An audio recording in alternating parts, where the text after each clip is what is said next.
sono degli autentici eroi che vivono al fronte, hanno il confronto quotidiano con i cittadini ed è bene che i nostri sindaci siano assolutamente sostenuti. Ed eccoli gli eroi, i primi cittadini.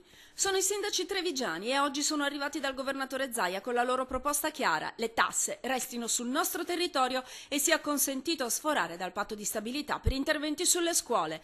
Il documento ora è nelle mani del governatore, che se ne farà negoziatore col governo. Già domani, all'incontro previsto col ministro Lupi sulla TAV, lo scopo è trasformarlo in emendamenti nel provvedimento di conversione della legge di stabilità. Ho mandato il manifesto agli altri sindaci, ci incontreremo a breve proprio perché la condivisione deve essere la più ampia possibile, al di là proprio di ideologie o di appartenenza a questo o quel movimento.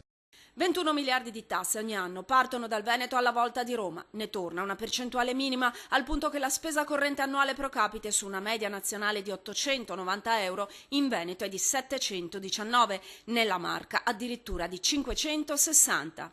Le istanze contenute nel documento sono comunque la prima fase, un Veneto laboratorio, propositivo e costruttivo. La seconda è un ricorso alla Corte Costituzionale, perché tutte le ultime manovre finanziarie, dicono i sindaci, sono contrarie all'articolo 114 della Costituzione, che prevede l'uguaglianza tra Stato e comuni. Con queste tasse lo Stato si comporta come un feudatario.